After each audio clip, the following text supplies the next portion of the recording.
জয় Hind students, আজিৰ ক্লাছত আমি ক্লাছ 10ৰ দ্ৰুত পাঠৰ দেউৰীসকলটো চাম। ঠিক আছে, ইয়াতে আমাৰ দেউৰীসকলৰ বিষয়ে এইটো লেচনত আপোনালোকে শিকিব পাৰিব। দেউৰীসকল কোন হয়, তেওঁৰ জনগোষ্ঠীটোৰ বিষয়ে গোটেইখিনি আপোনালোকে চাব পাৰিব। সিহঁতৰ উৎসৱটো কি কি আছিল, কি কি সিহঁতে উৎসৱটো পালন কৰিছিল। অ'কে, দেউৰীসকলৰ ইয়াতে ৰাধাকান্ত দেউৰী হয় মেইন, মানে মানুহজন সমাজ সেৱক আৰু ৰাজনীতিক বৰগৰাম দেউৰী, তেওঁৰ বিষয়ে চাব পাৰিব। তাৰপিছত শ্ৰীচন্দ্ৰ দেউৰীৰ বিষয়ে চাব পাৰিব। তাৰপিছত আপোনাৰ কুৱেশ্যন আনচাৰ আহি যাব। ঠিক আছে, এতিয়া আমি কুৱেশ্যন আনচাৰ ডিছকাছ কৰিম আজিৰ ক্লাছত দেউৰীসকলৰ। But before starting my class, welcome to YouTube channel exam Jyoti. And let's start the class. প্ৰথমতে কুৱেশ্যনত দিছে আপোনাৰ দেউৰীসকলৰ আদিম বাসস্থান ক'ত আছিল। তো দেউৰীসকলৰ উত্তৰ পূব দিশৰ পৰা অসমলৈ প্ৰব্ৰজন কৰি ব্ৰহ্মপুত্ৰৰ উজনি অংশত বৰ্তমান অৰুণাচল প্ৰদেশৰ লোহিত জিলাৰ অন্তৰ্গত আপোনাৰ জয়িৰাম পাহাৰৰ আশে পাশে বাস কৰিবলৈ লয়। এইটো হৈছে তেওঁৰ আদিম বাসস্থান। অ'কে, ক'ত পৰিছিল মানে বৰ্তমান অৰুণাচল প্ৰদেশ বুলি ক'ব পাৰি নহয়, উজনি অংশত বৰ্তমান অৰুণাচল প্ৰদেশ, তাতে সিহঁতৰ লোহিত জিলাৰ চাগে ভিতৰত সেইফালে সিহঁতে বাস কৰিছিল আগতে। নেক্সট দ্বিতীয় কুৱেশ্যনটো আছে দেউৰীসকলে সামাজিকভাৱে কেইটা আৰু কি কি খেলত বিভক্ত উল্লেখ কৰা। তো দেউৰীসকলৰ সামাজিকভাৱে 4টা খেলত বিভক্ত হয় আৰু সেইকেইটা হৈছে আপোনাৰ সেইকেইটা হ'ল আপোনাৰ দিবংগীয়া, তাৰপিছত আছে টেঙাপনীয়া, তাৰপিছত বৰভূঞা আৰু পাটৰ। ঠিক আছে, নেক্সট আছে আপোনাৰ 3 নম্বৰটো শদিয়াৰ পৰা প্ৰব্ৰজন হৈ আহি দেউৰীসকল প্ৰথমতে অসমৰ কোন কেইখন জিলাত বাস কৰিবলৈ লৈছিল। বৰ্তমান অসমৰ কেইখন জিলাত তেওঁলোকে বসবাস কৰি আছে। চ' অবিভক্ত শিৱসাগৰ জিলাৰ মাজুলী আৰু লখিমপুৰ জিলাৰ ডিক্ৰং নদীৰ পাৰত প্ৰথমে বাস কৰিবলৈ লয় আৰু তাৰ পৰা পিছত বিভিন্ন ঠাইলৈ সম্প্ৰসাৰণ ঘটি তিনিচুকীয়া, ডিব্ৰুগড়, শিৱসাগৰ, যোৰহাট, মাজুলী, ধেমাজি, লখিমপুৰ আৰু বিশ্বনাথ জিলাত কি কৰি বসবাস কৰি আছে সিহঁতে। নেক্সট 4 নম্বৰ কুৱেশ্যনটো আছে দেউৰীসকলে নিজক কি বুলি চিনাকি দিয়ে। দেউৰীসকলে নিজকে জিম চনায়া বুলি চিনাকি দিয়ে। অ'কে, নেক্সট কুৱেশ্যন 5টো আছে দেউৰী ভাষা তিব্বত বৰ্মী ভাষা গোষ্ঠীৰ কোনটো ভাষা পৰিয়ালত অন্তৰ্ভুক্ত হয় আৰু কোন চনত দেউৰী ভাষা অসম চৰকাৰে চৰকাৰীভাৱে স্বীকৃতি প্ৰদান কৰে। ঠিক আছে, তো দেউৰী ভাষা মূলত চীনা তিব্বতী ভাষা গোষ্ঠীৰ তিব্বত বৰ্মীয়। অ'কে, তিব্বত বৰ্মীয় বা তিব্বত বৰ্মী। ঠিক আছে, তিব্বত বৰ্মীয় ভাষা পৰিয়ালৰ বড়ো ভাষাৰ অন্তৰ্গত হয়। অ'কে, আৰু 2005 চনৰ 25 জানুৱাৰী তাৰিখে আপোনাৰ অসম চৰকাৰে দেউৰী ভাষা চৰকাৰীভাৱে স্বীকৃতি দিয়ে। অ'কে, নেক্সট আপোনাৰ 6 নম্বৰ কুৱেশ্যনটো আছে দেউৰীসকলে পালন কৰি অহা তেওঁলোকৰ 4টা উৎসৱৰ নাম উল্লেখ কৰা। দেউৰীসকলে পালন কৰি অহা তেওঁলোকৰ 4টা জাতীয় উৎসৱ হ'ল বিবা, বসু, গিবা, মিচু, যোনটো আপোনাৰ বসন্ত আদৰণি উৎসৱ হয়। বিহু উৎসৱ আপোনাৰ তাৰপিছত আছে চিগাদা গাৰোবা বিচু, তাৰপিছত বিচু দাবে বা মিচু আৰু মিদি দেৰুৱা মেচু, তাক আমি ৰাজ কেবাং বুলি জানো। ঠিক আছে, এইবিলাক হৈছে সিহঁতৰ উৎসৱবিলাক। নেক্সট 7 নম্বৰ কুৱেশ্যনটো আছে দেউৰীসকল কি ধৰ্ম বিশ্বাসী হয়।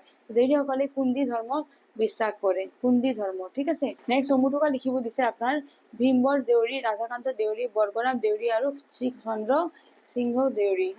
তো প্ৰথমতে ভীমবৰ দেউৰীটো চাওঁ, য'ত জননেতা মানে জনৰ নেতা ভীমবৰ দেউৰী 1903 চনৰ মে' মাহৰ 16 তাৰিখে জন্মগ্ৰহণ কৰে। 1908 চনত শিৱসাগৰৰ আপোনাৰ 57 নম্বৰ ইমান নম্বৰ বৰগাঁও প্ৰাথমিক বিদ্যালয়ৰ শিক্ষা জীৱন আৰম্ভ কৰি তেওঁ 1929 চনত কটন কলেজৰ পৰা অৰ্থনীতি বিষয়ত 2য় শ্ৰেণীৰ সন্মানসহ স্নাতক ডিগ্ৰী লাভ কৰে আৰু 1931 চনত কলিকতাৰ পৰা আইন পৰীক্ষাত উত্তীৰ্ণ হৈ BL হয়। BLB কৰা হয় এইটো বস্তু। আৰু তাৰপিছত তেওঁ স্বতন্ত্ৰভাৱে ওকালতি কৰিবলৈ লয়। ঠিক আছে, 1933 চনৰ ভীম বৰ দেউৰীৰ উদ্যোগত দেউৰী, সোণোৱাল কছাৰী, মটক, মিচিং, বড়ো, তিৱা, ৰাভা আদি জনগোষ্ঠীসমূহ ঐক্যবদ্ধ কৰি ট্ৰাইবেল লীগৰ জন্ম দিয়ে। ঠিক আছে, আৰু 1935 চনত এই লীগৰ দাবীৰ ভিত্তিত অসম বিধানসভাৰ মুঠ 108খন আসনৰ মাজত 4খন আসন অনগ্ৰহৰ ভৈয়ামৰ জনজাতিসকলৰ বাবে সংৰক্ষণ কৰা হয়। 1939 চনত কি হৈছিল, অসমৰ ৰাজ্যপাল ভীমবৰ দেউৰীক উচ্চ পৰিষদ অৰ্থাৎ অসম বিধান পৰিষদৰ সদস্য পদত মনোনীত সদস্য হিচাপে মনোনীত কৰে। আৰু 1946 এইখিনি সময়ত তেওঁ উচ্চ পৰিষদৰ সদস্য পদৰ ম্যাদ শেষ হোৱাত ৰাজ্যপাল পুনৰ তেওঁক সদস্য MLC হিচাপে দ্বিতীয়বাৰৰ বাবে মনোনীত কৰে। আৰু 1946 চনত তেওঁৰ বন আৰু শ্ৰম বিভাগৰ মন্ত্ৰী হিচাপে গোপীনাথ বৰদলৈ কংগ্ৰেছ মন্ত্ৰীসভাৰ সদস্য হয়। ভীম দেউৰী অকল জনজাতি জনগোষ্ঠীৰে নহয়, অসম আৰু অসমৰ জনসাধাৰণ স্বাৰ্থৰ হকে উন্নয়নৰ প্ৰক্ৰিয়াত আত্মনিয়োগ কৰিছিল। দেশখনৰ বহিৰ্ভাগত প্ৰব্ৰজনত ৰোধ, প্ৰাকৃতিক সম্পদৰ ৰক্ষা, পিছপৰা জাতি জনগোষ্ঠীৰ বাবে সংৰক্ষণৰ ব্যৱস্থা, কেন্দ্ৰৰ পৰা ৰাজ্যসমূহলৈ আহি অধিক ক্ষমতা কেন্দ্ৰীকৰণ, স্বায়ত্ত শাসন, বিধান পৰিষদ গঠন, সকলো জনগোষ্ঠীৰ মাজত অৰ্থনৈতিক সমতা স্থাপন আদি নীতি উদ্ভাৱনেৰে নিজৰ বিচক্ষণতা প্ৰদৰ্শন যোগেদি ৰাজনৈতিক সামাজিক জীৱন পৰিচালিত কৰিছিল। আৰু 1947 নহয়, এইখিনি চনত 33 নৱেম্বৰ ভীম দেউৰীয়ে ইহলীলা সমাপন কৰে। তাৰমানে সেইখিনি সময়তে মৃত্যু হৈছিল। নেক্সট আছে খ নম্বৰটো ৰাধাকান্ত দেউৰী। তো দেউৰী ভাষা সংস্কৃতিৰ গৱেষক পণ্ডিত ৰাধাকান্ত দেউৰীৰ জন্ম হৈছিল আপোনাৰ 1931 চনৰ জুন মাহৰ 1 তাৰিখে লখিমপুৰ জিলাৰ বাঁহগৰা দেউৰী গাঁৱত। ঠিক আছে। পিতৃৰ নাম আছিল আপোনাৰ আদিচন দেউৰী আৰু মাতৃৰ নাম আছিল তাইবা দেউৰী। 1942 চনত 11 নম্বৰ মৰণাই প্ৰাথমিক বিদ্যালয়ত তেওঁ শিক্ষা জীৱন আৰম্ভণি কৰিছিল। বহু কষ্টৰ মাজেৰে পঢ়াৰ মনোযোগ দি সুখ্যাতিৰ মেট্ৰিক পাছ কৰি যোৰহাটৰ JB কলেজৰ পৰা 1958 চনলৈ BA ডিগ্ৰী লাভ কৰিছিল। আৰু তাৰ পিছত তেওঁ আপোনাৰ 1959 চনত ঠিক আছে শিৱসাগৰ চৰকাৰী উচ্চতৰ প্ৰাথমিক বিদ্যালয়ৰ সহকাৰী শিক্ষক হিচাপে শিক্ষকতা জীৱন আৰম্ভণি কৰে। আৰু জনগোষ্ঠী তথা অসমীয়া ভাষা সাহিত্য লৈ ৰাধাকান্ত দেউৰীৰ অৱদান অপৰিসীম হয়। দেউৰী দেৱে ৰচনা কৰা গ্ৰন্থসমূহ হ'ল দেউৰী চুকবিব নহয়, দেউৰী চুকবিব, দেউৰী অভিধান জাকম, শিৱাং ডিমৌছায়া চুকবিব, এইটো আপোনাৰ হ'ব আপোনাৰ কি বুলি কয় আধুনিক দেউৰী শব্দকোষ। এইটো এটা ডিকচনাৰী হয়।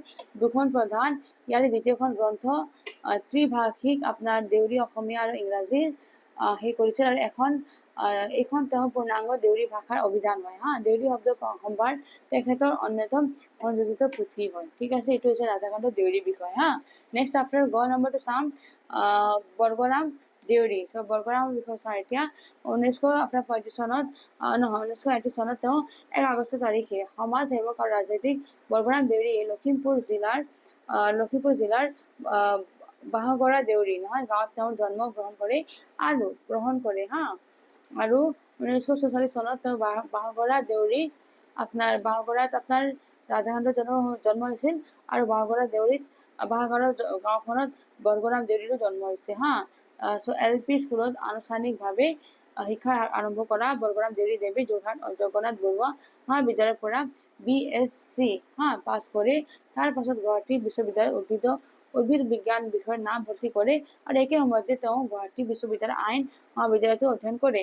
MSc আৰু LLB একে সময়ত সুখ্যাতিৰে পাছ কৰি পিছত পাঞ্জাৱ বিশ্ববিদ্যালয় হোমিওপেথিক শিক্ষা পঢ়িবলৈ যায়। আৰু তাতো তেখেতে সুখ্যাতি সোণৰ মেডেল লৈ ডিগ্ৰী লাভ কৰে। আৰু 1971 চনত লখিমপুৰত ওকালতি জীৱন আৰম্ভণি কৰে। আৰু ইমান চনতৰ বাঙালমৰা গাঁও পঞ্চায়তৰ পৰা কাউন্সিলৰ হিচাপে নিৰ্বাচিত হয়। আৰু ইমান চনত অসম বিধান সভালৈ বিহপুৰীয়া সমষ্টিৰ পৰা তেখেতে প্ৰথমবাৰ বিধায়ক হিচাপে নিৰ্বাচিত হয়। আৰু 1991 চনত পুনৰ তেখেতে বিহপুৰীয়া সমষ্টিৰ পৰা অসম বিধান সভালৈ নিৰ্বাচিত হয়। আৰু সেইবাৰ অসম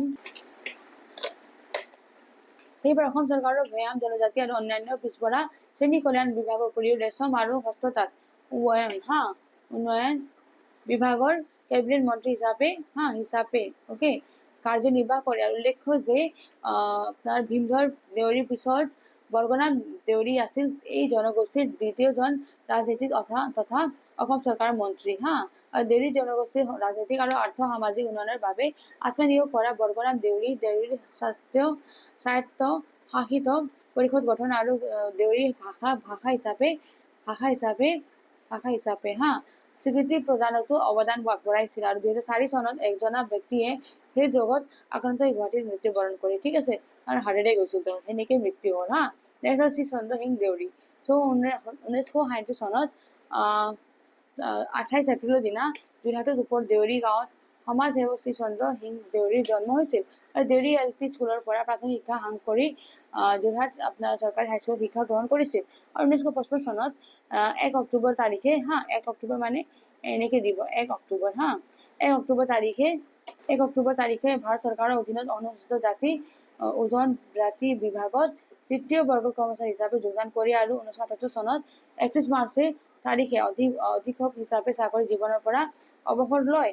তেখেতে তেখেতে লেখক হিচাপেও খ্যাতি থকা শ্ৰীচন্দ্ৰ সিং দেউৰীয়ে বহুকেইখন গ্ৰন্থ ৰচনা কৰিছিল আৰু সেইবিলাকৰ ভিতৰত আৰাও আৰচিউ হেৱা ইৱা আমাৰিয়া ইৱা বিচু হিচৰি দেউৰী জনজীৱন আদি এইটো এটা গ্ৰন্থ লিখিছিল ৰচনা কৰিছিল আৰু 1991 চনত আপোনাৰ 59 ঠিক আছে 1959 এইখিনি সময়ত দিল্লী গণৰাজ্য দিৱসত তেওঁ নেতৃত্ব দেউৰী লোকগীত আৰু লোক নৃত্য প্ৰদৰ্শন কৰাৰ উপৰিও তেওঁ 1959 চনৰ পৰা 1975 চনলৈকে আকাশবাণী গুৱাহাটী কেন্দ্ৰত দেউৰী লোকগীত পৰিৱেশন কৰিছিল ঠিক আছে এইটো হৈছে আমাৰ শ্ৰীচন্দ্ৰ সিংহ দেউৰীৰ বিষয় ঠিক আছে এইটো মোৰ ভিডিঅ' লাষ্ট কুৱেশ্যন আছিল ইয়াতে মই ভিডিঅ'টো ফিনিছ কৰিলোঁ যদি ভিডিঅ'টো ভাল পাইছে লাইক বাটন প্ৰেছ কৰিব যদি ছাবস্ক্ৰাইব কৰা নাই মোৰ চেনেলটো please subscribe my exam Jyoti channel thanks for ৱাচিং জয় হিন্দ